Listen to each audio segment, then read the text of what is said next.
Praise the Lord church.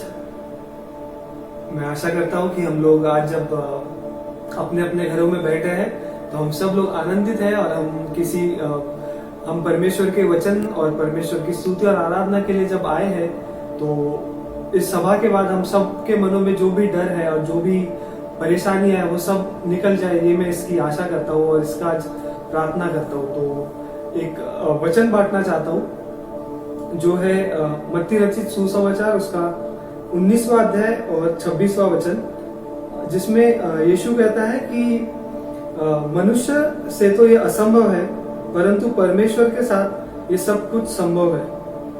तो ये काफी छोटा सा वचन है, लेकिन अगर इसकी गहराई को अगर हम देखें तो अगर आज का इस युग में और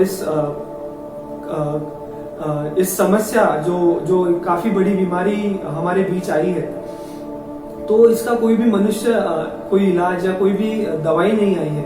लेकिन अगर हम विश्वास करें कि सिर्फ परमेश्वर ही हमें इस बीमारी से छुड़ा सकता है और एक परमेश्वर ही है जो हमें इस सारी तकलीफों से निकाल सकता है, तो ये मेरा विश्वास है कि हमारी प्रार्थनाओं से और हमारे विश्वास से ये जरूर संभव होगा, क्योंकि परमेश्वर हमारे प्रार्थनाओं को और हमारे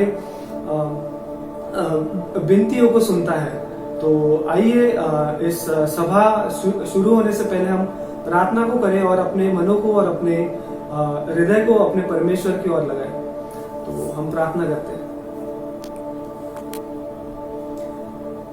परमेश्वर पिता, मैं तेरा धन्यवाद देता हूँ कि आपने आज इस सुंदर से समय में हम सबको एकत्रित किया है। हम सब आज अपने अपने घरों में अपने अपने परिवार के संग बैठे हैं परमेश्वर पिता, और आज हम भले ही आज एक कलीसिया होने के नाते परमेश्वर पिता एकत्रित तो नहीं होने पाए, लेकिन हम तेरा धन्यवाद देते हैं कि आपने ऐसी नियोजन और ऐसे परमेश्वर पिता उपकरणों को दिया है परमेश्वर पिता, जिसके कारण हम अपने घरों में बैठकर भी तेरी स्तुति और आराधना को कर सकते हैं पिता, और तेरे वचनों को सुन सकते हैं। इसलिए तेरा कोटि कोटि धन्यवाद पिता। और मैं मानता हूँ कि जब हम तेरी स्तुति और आराधना को करने जा रहे हैं तो तू अपने पवित्र आत्मा से हमें भर दे, और हम अपने मनों से और अपने हृदय से परमेश्वर पिता तुझे कोटि कोटि धन्यवाद दे, क्योंकि आज हम जब यहाँ एक नए दिन में उपस्थित और परमेश्वर पिता तेरे सामने बैठे हैं, तो ये सिर्फ और सिर्फ पिता सिर्फ और सिर्फ तेरा ही अनुग्रह है जिसके कारण हम आज तेरे सामने बैठे हैं पिता। और मैं मांगता हूँ कि हम सबों के मनों को तू खोल, हमारे परमेश्वर पिता हमारी आत्मिक आंखों को खोल पिता। जब परमेश्वर पिता बार हमसे परमेश्वर पिता वचन को बांटते हैं तो होने दीजिए कि हम हर एक शब्द और हर एक परमेश्वर पिता तेरी कही हुई बातों को परमेश्वर पिता समझ सके पिता, और हमें परमेश्वर पिता वो समझ और परमेश्वर पिता वो आत्मा से तू भर पिता। और मैं मांगता हूँ होने दीजिए कि तेरे वचन सुनने के बाद हमें परमेश्वर पिता वो शांति और वो परमेश्वर पिता आनंद को परमेश्वर पिता हम महसूस कर सके पिता। और मैं इस सारी बातों को और इस सारे समय को तेरे हाथों में सौंपता हूँ। होने दीजिए कि तेरे उपस्थिति से परमेश्वर पिता ये आने वाला परमेश्वर पिता जो भी समय है वो भरपूर रहे परमेश्वर पिता। और मैं इस छोटी सी विनती को उद्धारकर्ता यीशु नासरी के नाम से मांगता हूँ, तो इसे सुन और ग्रहण कर। आमीन।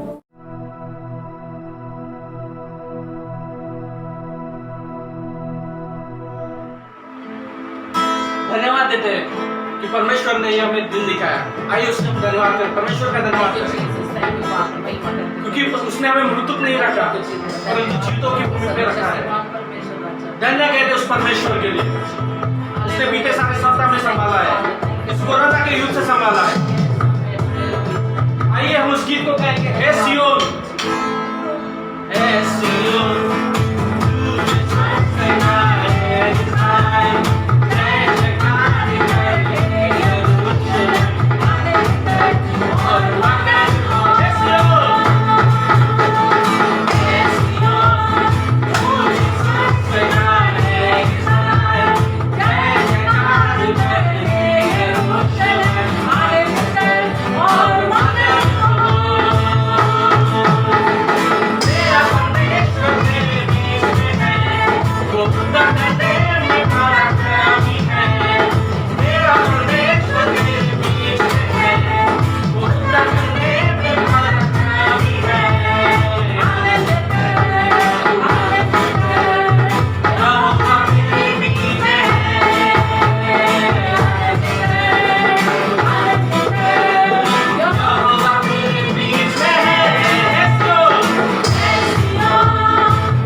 Yes Lord. हालेलुया। और सच में परमेश्वर का नाम ऐसा महान नाम है, वो नाम है जिसके नाम से अंधे देखते हैं, लंगड़े चलते हैं। हमने पुराने नियम में भी देखा है, जब इस्राएल फंस के था, मूसा ने यहोवा का नाम लिया, उसे पुकारा, उस नाम को हम पुकारेंगे। आइए उस गीत को गाएंगे, यहोवा यहोवा यहोवा यहोवा यहोवा यहोवा यहोवा। Yo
झंडा है परमेश्वर पिता। तो हमारे ऊपर शालोम, धन्य परमेश्वर पिता तेरा नाम। जो शांति का राजकुमार है प्रभु। थैंक यू जीसस, शक्ति का है।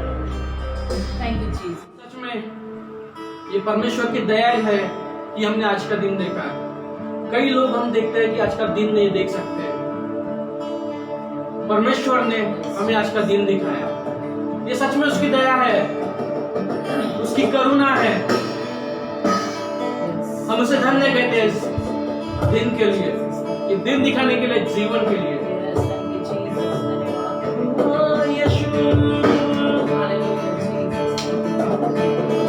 यीशु तेरी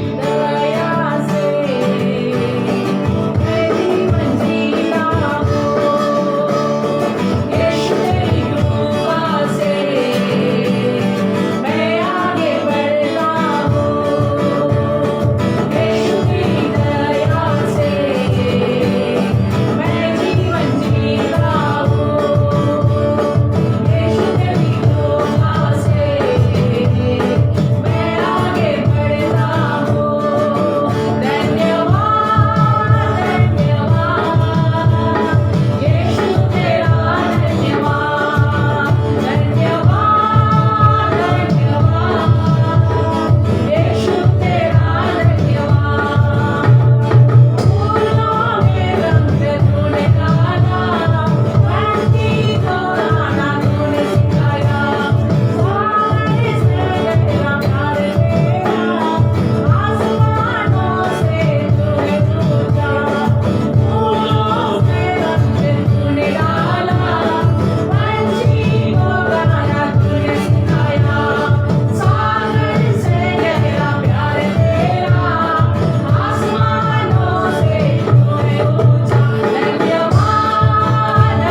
महान नाम है, जिस नाम से अंधे देखते लंगड़े चलते हैं, उस नाम से रोगी चंगे होते हैं। सच में उस नाम, ऐसा महान नाम का हम स्तुति करें। तेरे ही नाम से गाते हैं सोनी, मिलकर सारे स्वर्ग में। तू है पवित्र, जो नाम है और जो आने वाला है। आदर और महिमा बिना तुझे ही, योग्य तू ही सदा। लेकिन प्रभु चाहता तू यही मुझ पापी से गाऊंगा मैं प्रभु के लिए। हालेलुया होसैना। गाऊंगा मैं प्रभु के लिए। हालेलुया होसैना।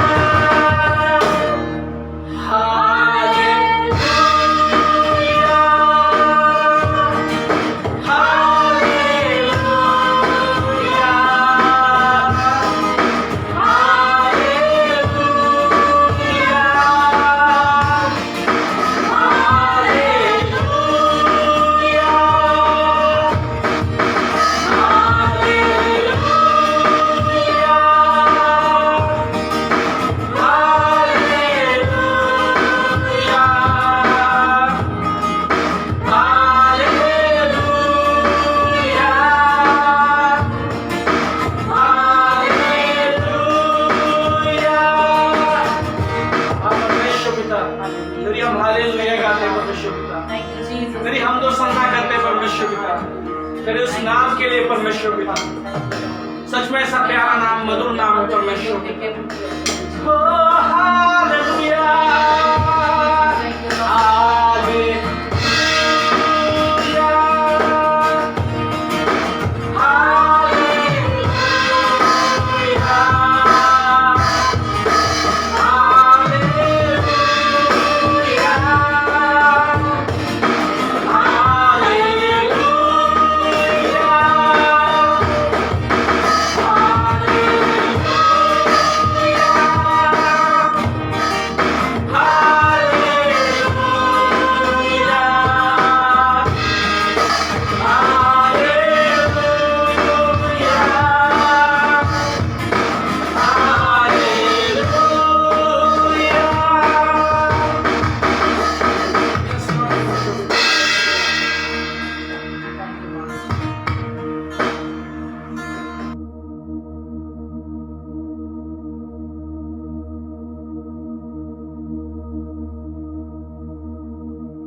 Praise the Lord.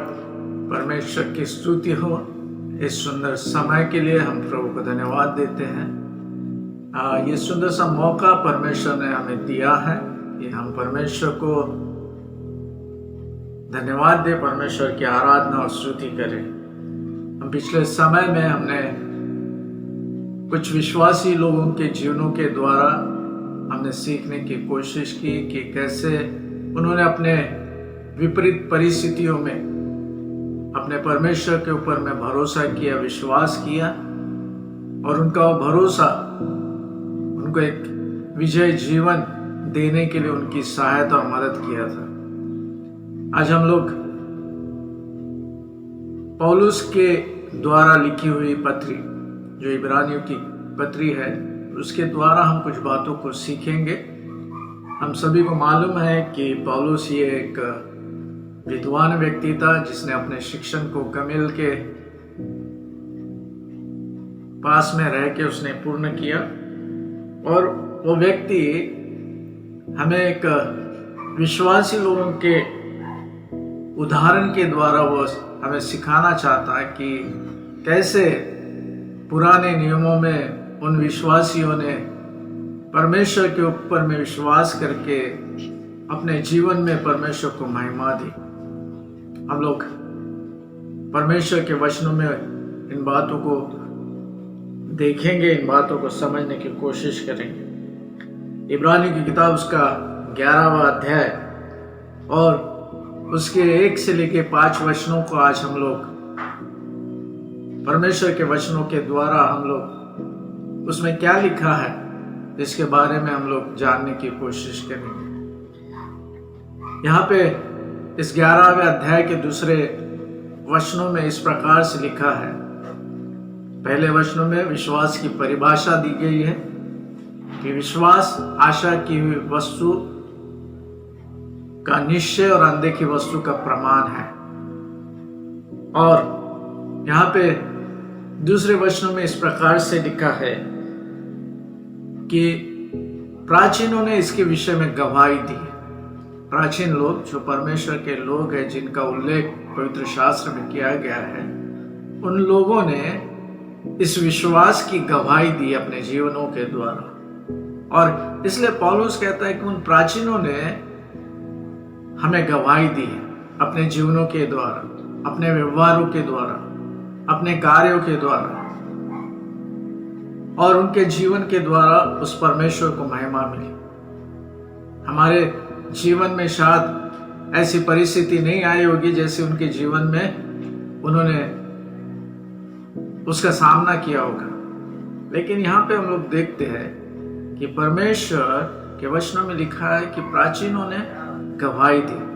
उसकी 3री आयत में हम इस बातों को देखते हैं कि विश्वासी से हम जान जाते कि सारी सृष्टि की निर्मिति परमेश्वर ने की। हमको मालूम है उत्पत्ति की किताब के पहले अध्याय के पहले वचनों में, जहां पे परमेश्वर का वचन कहता है कि परमेश्वर ने आकाश और पृथ्वी की सृष्टि की, परमेश्वर ने आकाश और पृथ्वी को बनाया।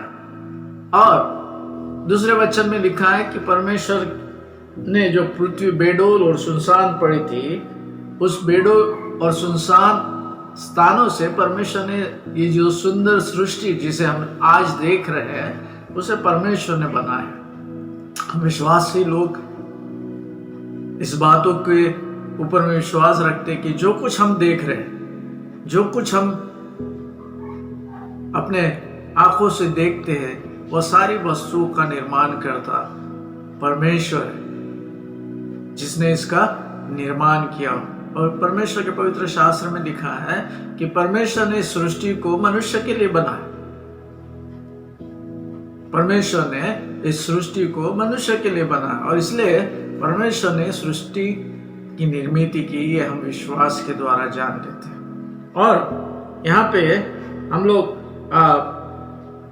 आगे में जब पढ़ते हैं कि ये जो चीज बनी है, जो सृष्टि निर्माण हुई है, वह देखी हुई वस्तु के द्वारा नहीं बनी, जो कुछ दिख रहा है उसके द्वारा नहीं बनी है, लेकिन ये ऐसे स्थान से निर्माण किया गया जो बेडोल था, जिसके ऊपर में कोई अच्छा स्वरूप नहीं था, जिसके ऊपर में कोई अच्छा बात नहीं थी। उस समय परमेश्वर ने उस बेडोल तत्व में से एक सुंदर सी सृष्टि का निर्माण किया, और परमेश्वर ने उस सृष्टि को इतना सुंदर बनाया कि कभी लोग भी बोलते हैं कि इतनी सुंदर है कि जो पृथ्वी इतनी सुंदर है, जो स्वर्ग का अनुभव देती है। इस सृष्टि को परमेश्वर ने बनाया है तुम्हारे और मेरे लिए, ताकि हम लोग इसमें रहे, इसमें आनंदित रहे, इसमें परमेश्वर के उस अनुग्रह को प्राप्त करें, परमेश्वर की खुशियों को प्राप्त करें। और इसलिए परमेश्वर का ये जन बोलता है, विश्वासी के द्वारा हम इस बातों को समझते हैं कि परमेश्वर ने सृष्टि की निर्मित की।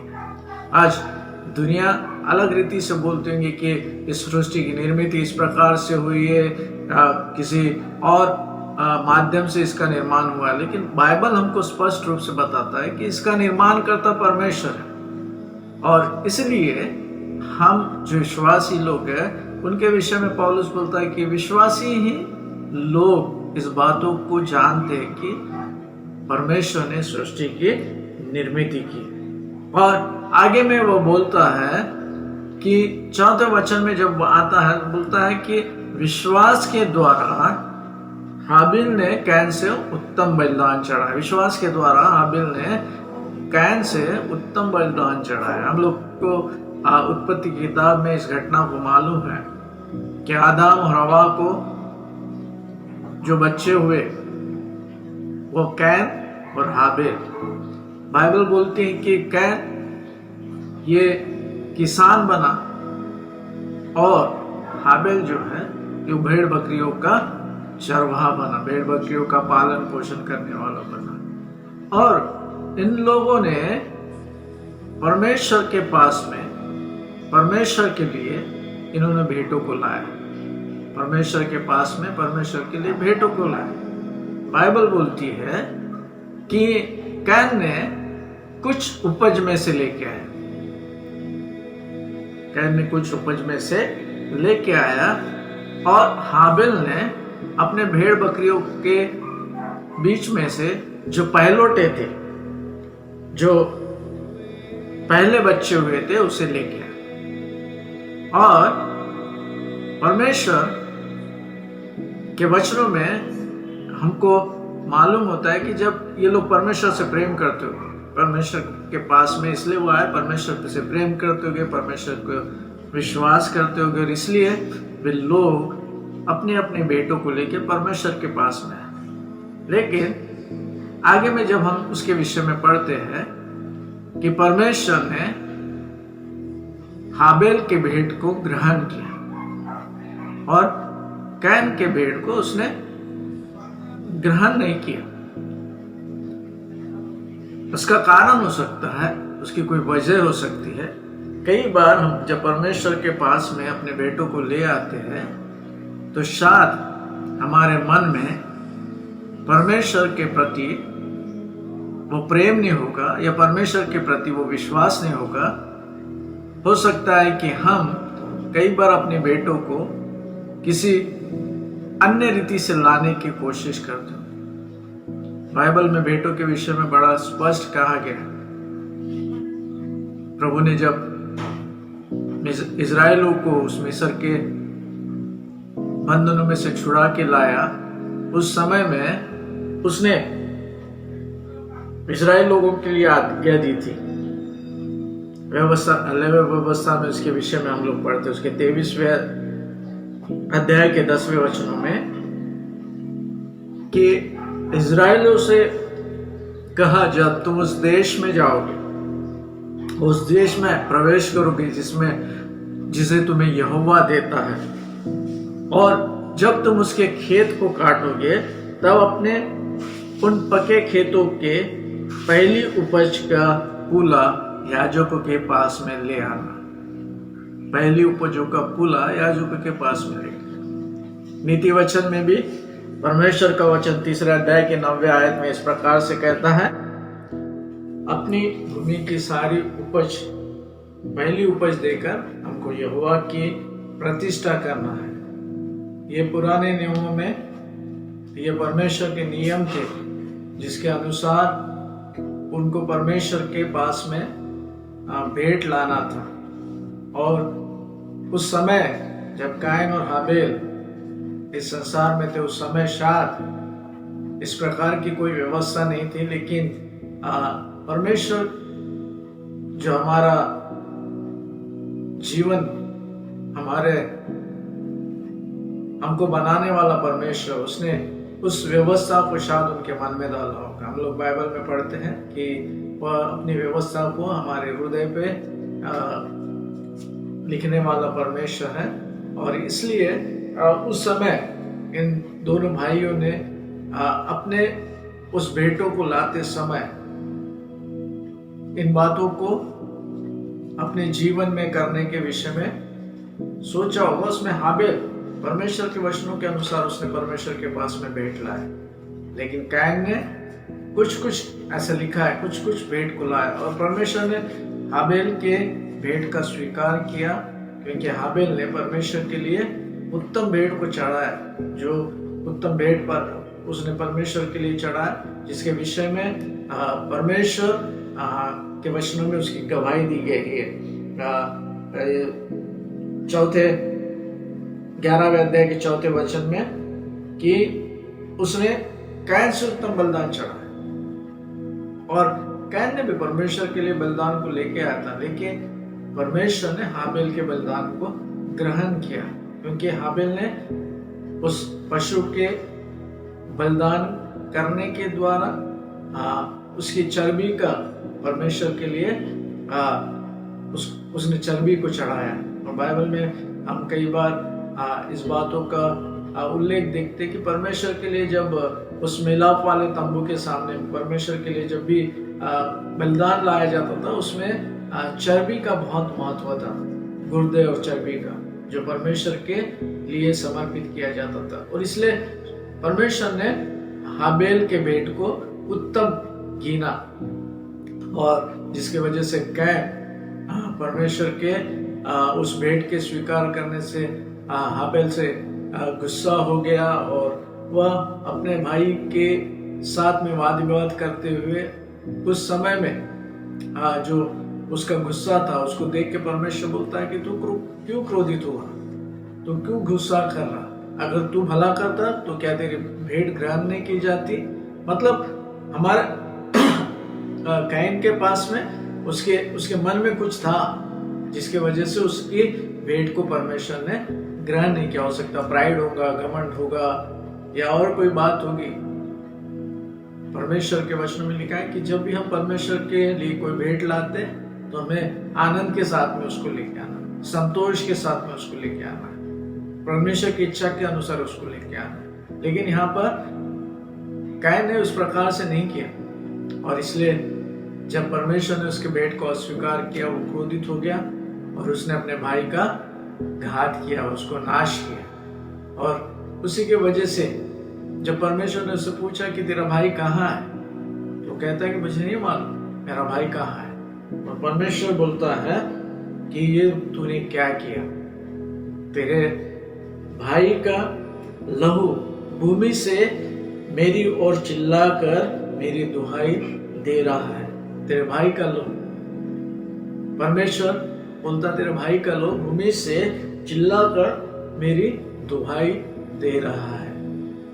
परमेश्वर के उस लहू जो हाबिल का उस भूमि पे गिरा था, वो परमेश्वर के चिल्लाकर परमेश्वर के साथ में बोल रहा है।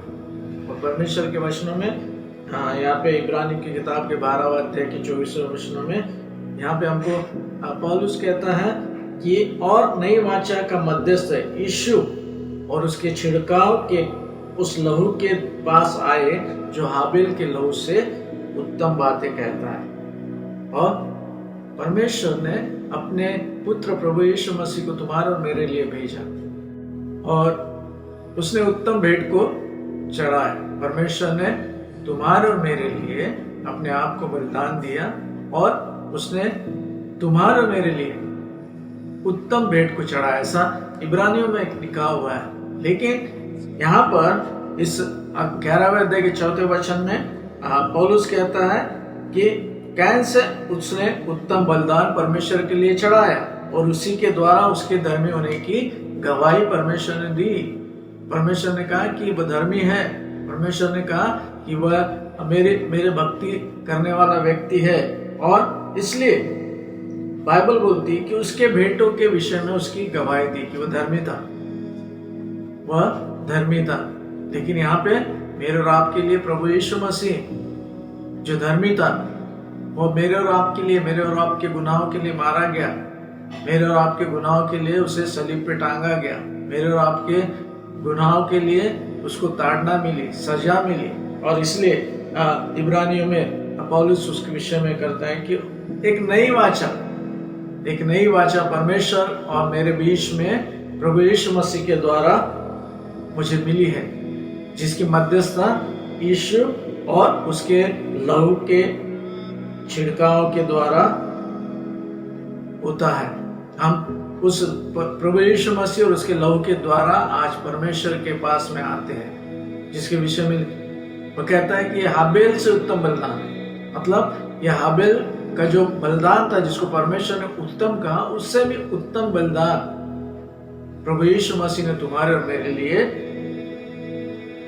उस क्रूस पे दिया है। और इसलिए मेरे प्रियो, हम उस परमेश्वर ने जो मेरे और आपके लिए उस बलिदान को दिया, हमें भी अपने जीवन में परमेश्वर के लिए उस गवाही के तौर पे खड़े रहने की कोशिश करना है। जैसे हाबिल ने अपने जीवन के उस बलिदान के द्वारा, उत्तम बलिदान के द्वारा उसने अपनी गवाही को दिया और परमेश्वर ने उसकी गवाही दी कि धर्मी है, वैसे ही मेरे और आपके लिए प्रभु कह सके कि ये मेरा जन है, ये मेरा विश्वासी है, जो मेरे बातों को सुनता है, जो मेरे बातों को मानता है, मेरे बातों के अनुसार चलता है।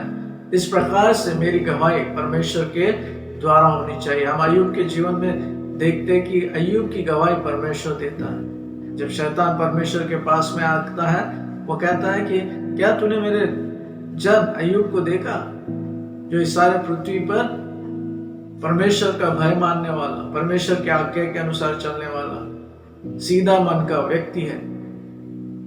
ऐसी गवाही मेरे और आपके जीवन के लिए परमेश्वर की ओर से होनी चाहिए। मेरे जीवन में मुझे इस बातों को ध्यान देना है कि मेरे जीवन के द्वारा उस परमेश्वर को महिमा मिले, उसका आदर मिले। जैसे हाबिल के जीवन के द्वारा परमेश्वर को महिमा मिली, उसी प्रकार से दूसरे व्यक्ति के विषय में यहाँ पे लिखा है कि विश्वासी से हनोक उठा लिया गया कि वो मृत्यु के न देखे। हनोक के विषय में हम उत्पत्ति किताब के 5वें अध्याय के 21 से लेकर 24वें वचनों तक कि हनोक 65 वर्ष का होने के बाद में उससे मथुशेल नामक बेटा हुआ, और मथुशेल के बाद में हनोक 300 साल तक परमेश्वर के साथ में चलता था, परमेश्वर के साथ में संग संग चलता है। बाइबल बोलती है कि वो परमेश्वर के साथ साथ चलता रहा। उसने परमेश्वर को कभी भी अपने नजरों से दूर नहीं रखा। उस समय उसको और बेटे और बेटियां हुए, बाइबल उसकी गवाही देती कि और बेटे और बेटियां हुई, लेकिन परमेश्वर ने कभी भी परमेश्वर को उसने कभी भी अपने जीवन में नहीं छोड़ा। वो 300 साल तक, एक लंबा समय, वो परमेश्वर के साथ में चलता रहा, परमेश्वर के बातों को सुनता रहा। हमारे जीवन में कई बार ऐसा होता है कि हम अपने जीवन में पहला स्थान किसको देना, इसके विषय में हम लोग गंभीर नहीं रहते। हमें पहले स्थान के विषय में कि मेरे जीवन का पहला स्थान में मुझे किसे देना है।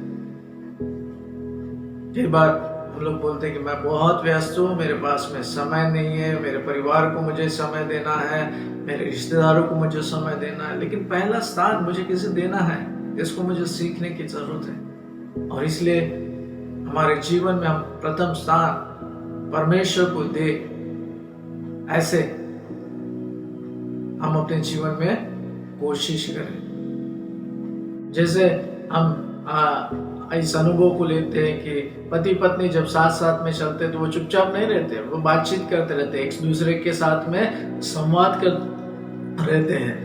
मित्र एक दूसरे के साथ में बातचीत करते हैं जब वो साथ साथ चलते हैं। वैसे परमेश्वर के साथ में हनोक चलता था, और परमेश्वर के वचनों में हम लोग को हम देखते हैं कि वह परमेश्वर के द्वारा उठा लिया गया।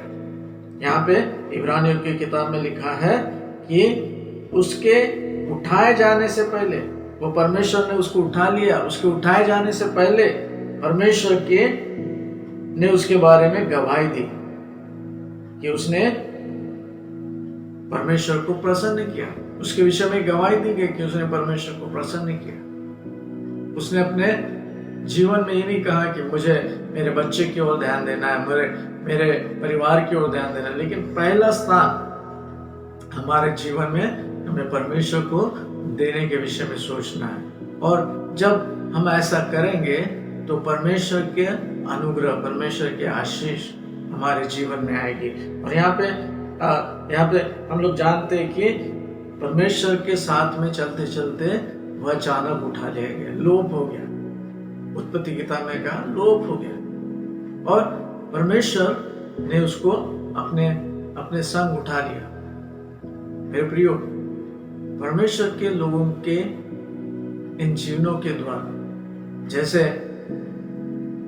हाबिल की गवाही परमेश्वर ने दिया कि वह धर्मी था, जैसे हनोक के विषय में गवाही है कि वो परमेश्वर को उसने प्रसन्न किया, ऐसी गवाही मेरे और आपके जीवन में भी होने के लिए हमें अपने आप को तैयार करना है।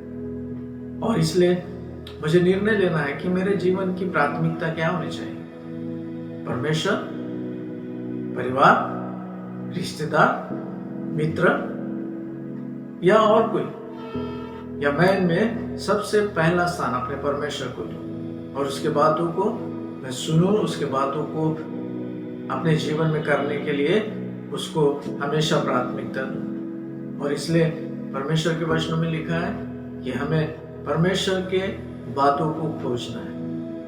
हमको परमेश्वर के बातों, बाइबल बोलती है कि पहले तुम उसके राज्य और उसके धार्मिकता की खोज करो, सब चीज तुम्हारे लिए हो जाएगी। प्रभु हमारे लिए उन सारी बातों को करने के लिए तैयार है।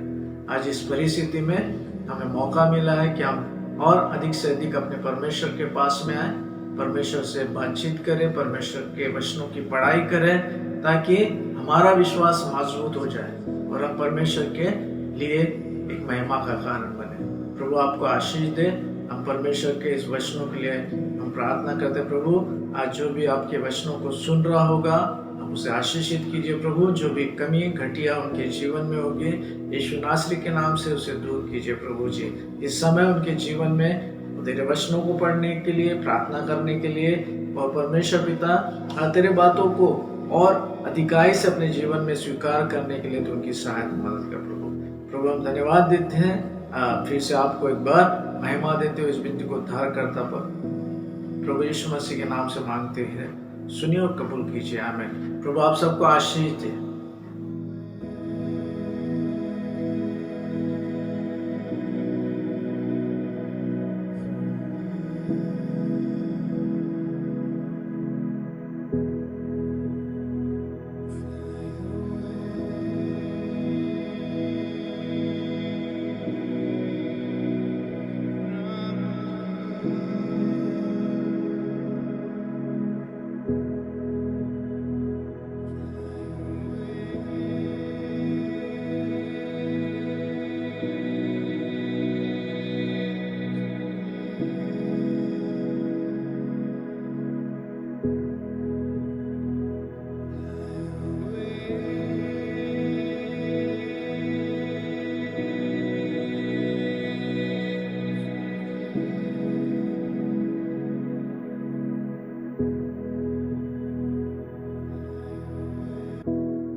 हाय मैथ्यू।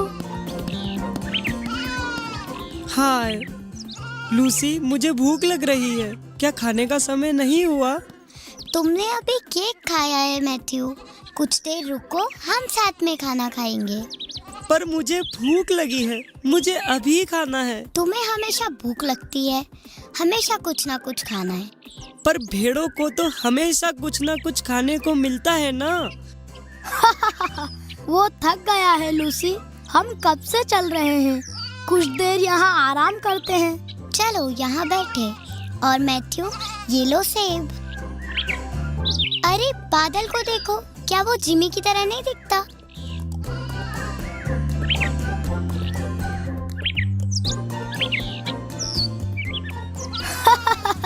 हाँ। वो क्या है?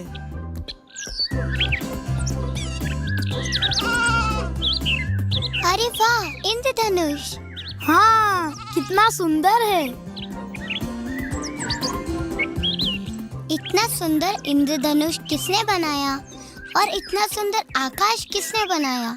और ये पर्वत और सब कुछ जो हमारे आसपास है, क्या तुम जानते हो ये सब किसने बनाया? मुझे नहीं पता लूसी। अरे देखो, फादर जॉन, चलो उनसे पूछते हैं।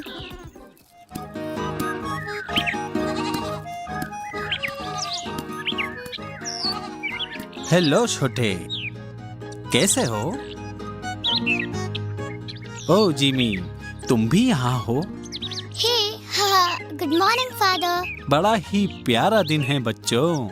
फादर, क्या आप बता सकते हैं संसार को किसने बनाया? क्या ईश्वर ने? हाँ बच्चों, हमारे सर्वशक्तिमान ईश्वर ने सब कुछ बनाया है। तुम सब ये बातें पवित्र बाइबल में पढ़ सकते हो। क्या आप हमें बताएंगे बाइबल क्या कहती है? हाँ बच्चों, क्या तुम्हें ईश्वर ने सृष्टि की रचना कैसे की ये कहानी जानना है? हाँ फादर। आओ बच्चों, बैठो, मैं तुम्हें बताता हूँ कि ईश्वर ने इस अद्भुत संसार की रचना कैसे की। शुरुआत में ईश्वर ने स्वर्ग तथा पृथ्वी की रचना की। पृथ्वी का कोई आकार नहीं था तथा वीरान थी। पृथ्वी पर अंधकार छाया था और ईश्वर का आत्मा सागर पर विचरता था। और ईश्वर ने कहा, प्रकाश हो जाए। मैं प्रकाश को दिन कहूंगा तथा अंधकार को रात। पानी के बीच एक जगह छत बन जाए। मैं उस जगह को आकाश कहूंगा। आकाश के नीचे का पानी एक जगह पर इकट्ठा हो जाए और जमीन दिखाई पड़े। मैं उसे पृथ्वी कहूंगा और पृथ्वी पर बीजदार पौधे और फलदार पेड़ उत्पन्न हो जाएं।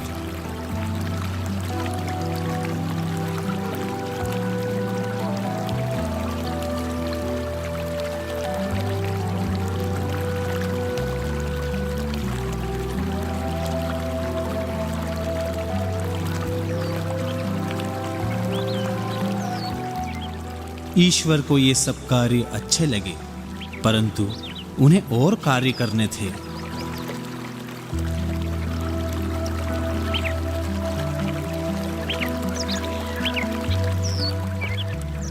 मैं आकाश में सूर्य और चंद्रमा और तारे बनाऊंगा। वे दिन को रात से अलग करेंगे। वे मौसम बताएंगे और आकाश को प्रकाशमान करेंगे। अब पानी जीव जंतुओं से भर जाए।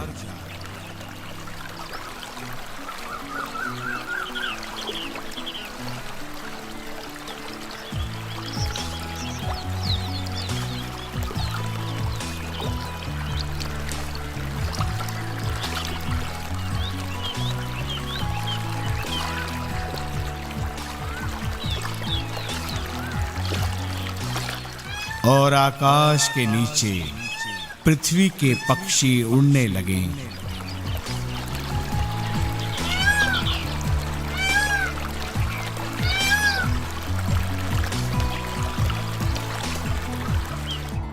और छठवें दिन ईश्वर ने सभी प्रकार के जीव जंतु बनाए। पृथ्वी नाना प्रकार के घरेलू, जमीन पर रेंगने वाले और जंगली जीव जंतुओं को पैदा करे और हर एक में प्रजनन की क्षमता हो।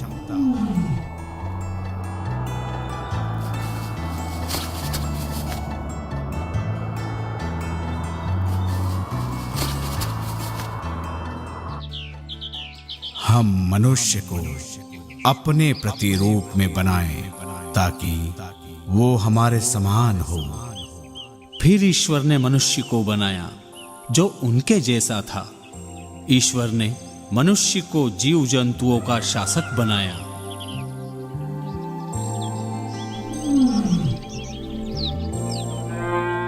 समुद्र की मछलियों, आकाश के पक्षियों और पृथ्वी पर विचरने वाले सब जीव जंतुओं पर तुम राज्य करो।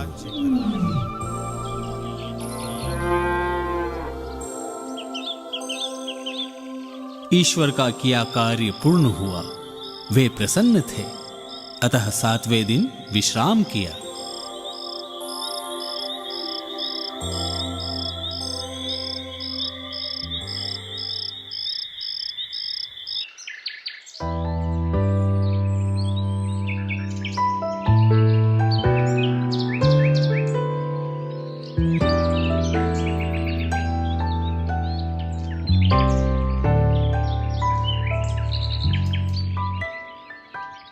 आदम, हाँ क्या तुम जानते हो कि मैं कौन हूँ?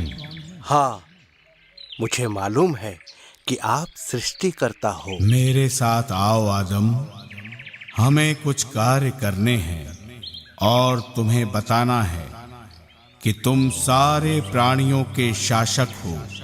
तुम्हें ही जीव जंतुओं की देखभाल करनी है। तुम वाटिका के सभी वृक्षों के फल खा सकते हो, किंतु ज्ञान के वृक्ष का फल नहीं खाना, क्योंकि जिस दिन तुम उसका फल खाओगे तुम अवश्य मर जाओगे।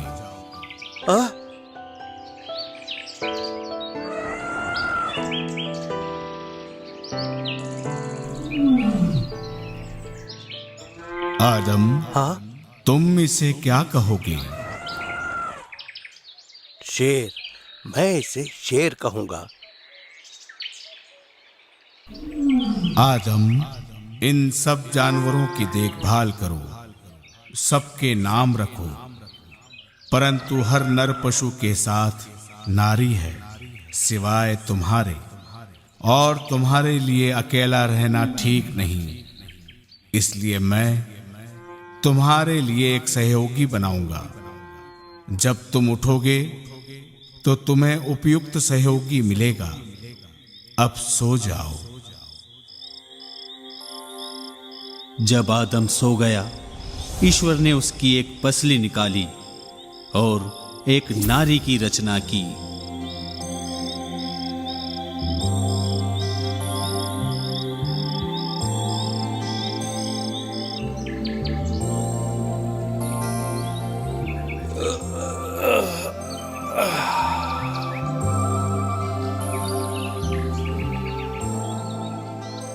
हाँ, ये मेरी सहयोगी है।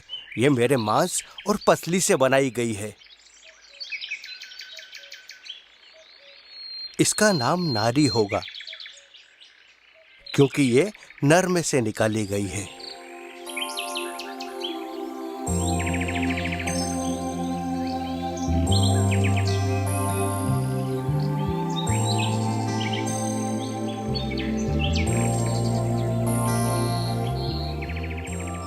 हम इस वृक्ष के सिवा सभी वृक्षों के फल खा सकते हैं, क्योंकि ईश्वर ने मना किया है। परंतु शैतान ने हेवा को बहकाने का प्रयास किया। इस वृक्ष के फल बड़े ही स्वादिष्ट हैं। क्या तुमने इस वृक्ष का फल खाया है? ईश्वर ने हमें उस वृक्ष के फल खाने और स्पर्श करने के लिए भी मना किया है। ईश्वर ने कहा है कि हम सभी वृक्षों के फल खा सकते हैं, परंतु उसके नहीं, क्योंकि अगर हम वह फल खाएंगे तो मर जाएंगे। क्या ईश्वर ने ऐसा कहा है? नहीं, तुम नहीं मरोगी। ईश्वर नहीं चाहते कि तुम उनके समान बनो। इस फल को खाने से तुम्हारी आंखें खुल जाएंगी और तुम्हें भले और बुरे का ज्ञान प्राप्त हो जाएगा। शैतान ने हेवा को बहकाना शुरू किया।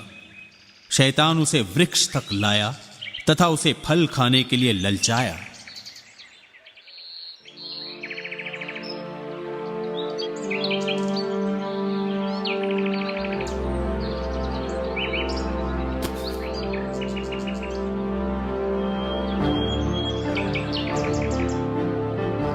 ईश्वर ने मना किया है। अरे ईश्वर नहीं चाहते कि तुम उनके समान बनो। ये फल वही करेगा, वो तुम्हें उनसे महान और शक्तिशाली बना देगा। समझ गई तुम?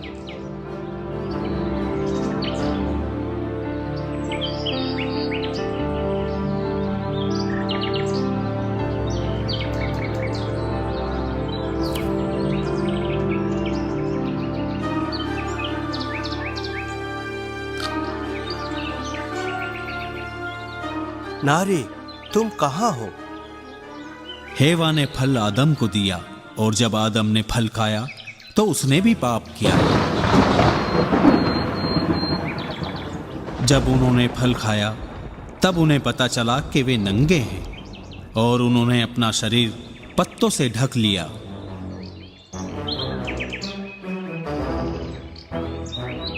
आदम,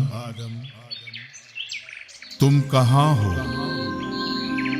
मैं यहाँ हूँ। मैंने आपकी आवाज सुनी और मैं छुप गया क्योंकि मैं नंगा हूँ। किसने तुम्हें बताया कि तुम नंगे हो? क्या तुमने उस वृक्ष का फल खाया जिसको खाने के लिए मैंने तुमको मना किया था? इस स्त्री ने मुझे वो फल खाने को दिया था और मैंने वो फल खा लिया। हे स्त्री, तूने ये क्या किया? सांप ने मुझे बहका दिया और मैंने खा लिया। तूने ये किया है, तुझे इसकी सजा मिलेगी। तू पेट के बल चलेगा और जीवन भर मिट्टी खाएगा। तेरे और मनुष्य के वंश में हमेशा के लिए शत्रुता रहेगी और मैं स्त्री के गर्भावस्था का कष्ट बढ़ाऊंगा। तुम पीड़ा से संतान को जन्म दोगी। तुम्हारा पति तुम पर शासन करेगा। आदम, क्योंकि तुमने मेरी बात नहीं मानी, तुम जीवन भर कठोर परिश्रम करते हुए अपनी जीविका चलाओगे और भूमि कांटे और ऊंट कटारे पैदा करेगी और तुम पसीना बहाकर अपने परिवार के लिए भोजन उत्पन्न करोगे।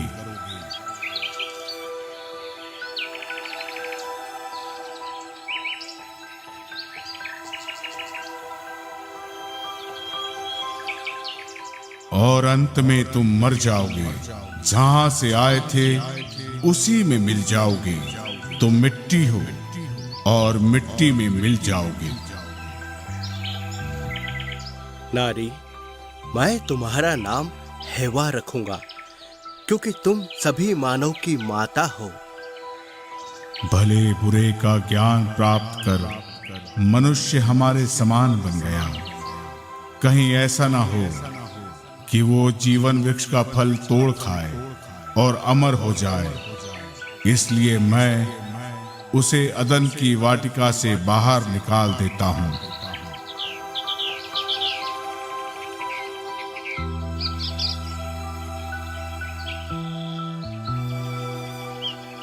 ईश्वर ने आदम और हेवा को कपड़े पहनाए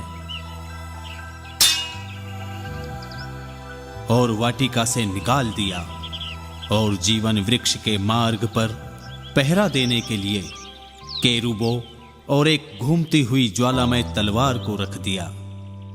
अब आदम और हवा को ईश्वर की मदद के बिना रहना सीखना था। मनुष्य को खेती करनी पड़ी।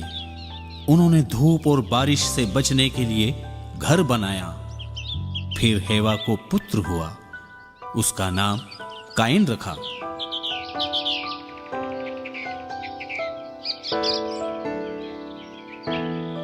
फिर उसे एक और पुत्र हुआ और हेवा ने उसका नाम हाबिल रखा। वो भी ताकतवर विकसित हुआ, परंतु खेती की बजाय चरवाहा बना। वो भेड़ बकरियां चराता था। सब कुछ ठीक चल रहा था। एक दिन दोनों पुत्रों ने खाना बनाया।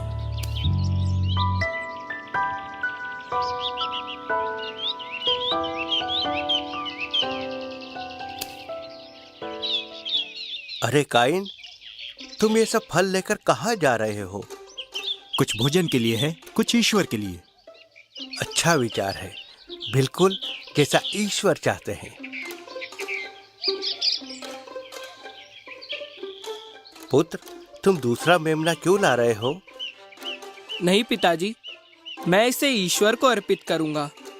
मैं जानता हूँ कि वो इससे खुश होंगे।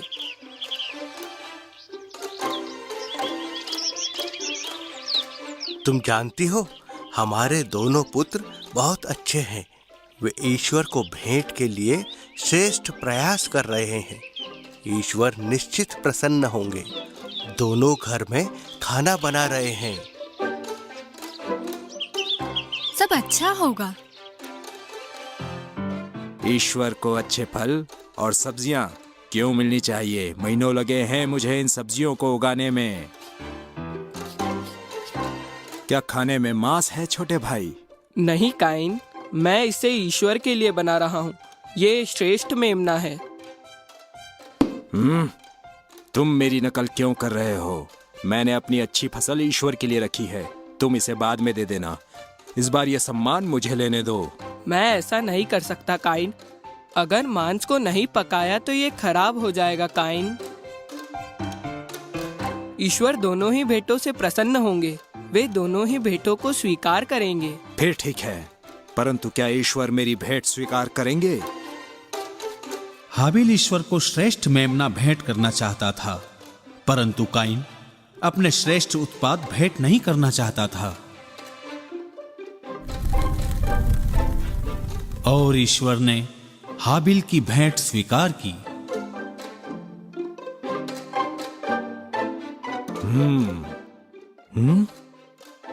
काइन, तुम क्रोध क्यों करते हो?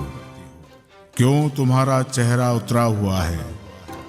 तुम भला करोगे तो प्रसन्न रहोगे, किंतु पाप करोगे तो दुखी होगे। तुम्हें जीवन में पाप से जीतना सीखना चाहिए। परंतु हाबिल क्रोध को नियंत्रित नहीं कर पाया और उसने पाप करने की ठान ली।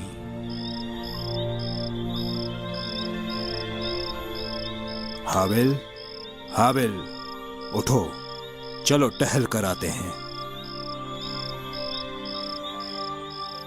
क्या हुआ? बताओ काइन। चलो चुपचाप आओ, माता पिता को मत उठाओ। मैं तुम्हें कुछ बताता हूं।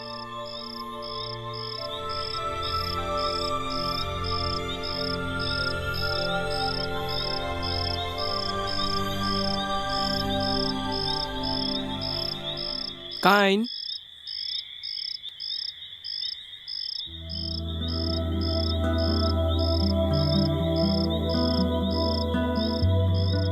काइन,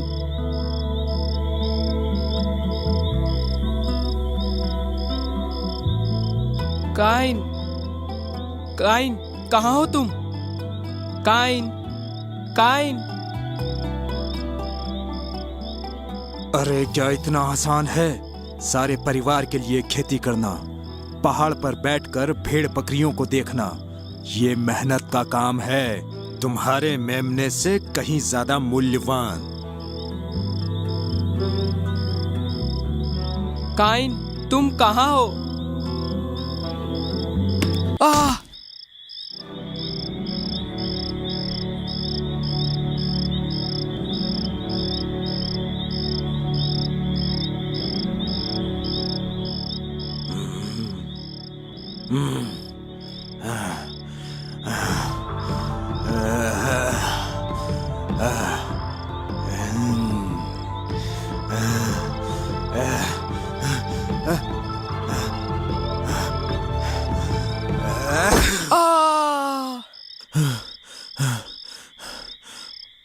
अरे नहीं, ये मैंने क्या किया?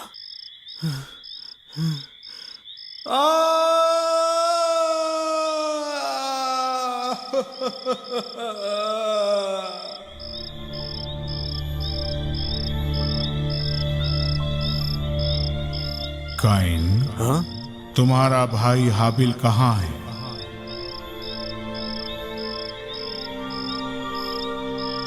अरे मैं नहीं जानता। क्या मैं अपने भाई की हमेशा रखवाली करता फिरूं? काइन, तुमने ये क्या किया?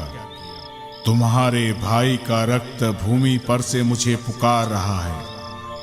आज से तुम शापित हो काइन। हाँ? ओह ईश्वर!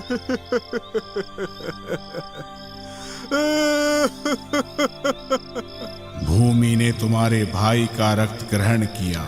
यदि तुम उस भूमि पर खेती करोगे तो वो कुछ भी पैदा नहीं करेगी और तुम पृथ्वी पर मारे मारे फिरोगे।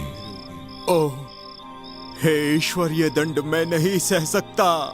आप मुझे मेरे परिवार और इस भूमि से निकाल रहे हैं। मैं पृथ्वी पर कहां मारा मारा फिरूंगा प्रभु। कोई भी मुझे देखेगा तो मुझे मार देगा प्रभु। काइन, मैं तुम पर एक चिन्ह अंकित करूंगा। जो काइन का वध करेगा उससे 7 गुना बदला लिया जाएगा।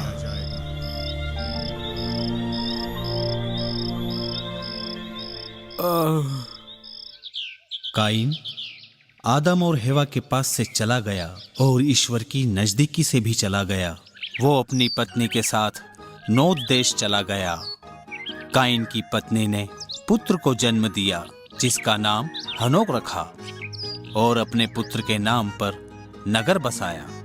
इधर आदम और हेवा को एक और पुत्र हुआ तथा उसका नाम सेत रखा। उन्होंने कहा, काइन ने हाबिल की हत्या की है, प्रभु ने उसके बदले हमें एक अन्य पुत्र प्रदान किया। उस समय प्रभु की आराधना कई लोग करने लगे। आदम और हेवा कई वर्षों तक जीवित रहे और पवित्र ग्रंथ में लिखा है कि उनकी कई संतान हुई जिनके परिवार थे। पृथ्वी की जनसंख्या जल्द बढ़ने लगी। तो बच्चों, तुम्हें आदम और हेवा की कहानी अच्छी लगी? हाँ फादर। बहुत अच्छे। कल मैं बाइबल से एक और कहानी बताऊंगा। हम देखेंगे कैसे संसार का पतन हुआ। ईश्वर ने तब केवल एक मनुष्य और उसके परिवार को फिर से शुरू करने का विश्वास किया। ये कहानी है नूह और उसके पोत की। तो बच्चों, मैं तुमसे कल फिर मिलूंगा और नूह और उसके पोत की कहानी सुनाऊंगा। ठीक है बच्चों, अब तुम जाओ। घर पे तुम्हारा इंतजार हो रहा होगा। Bye father. बाय बच्चों।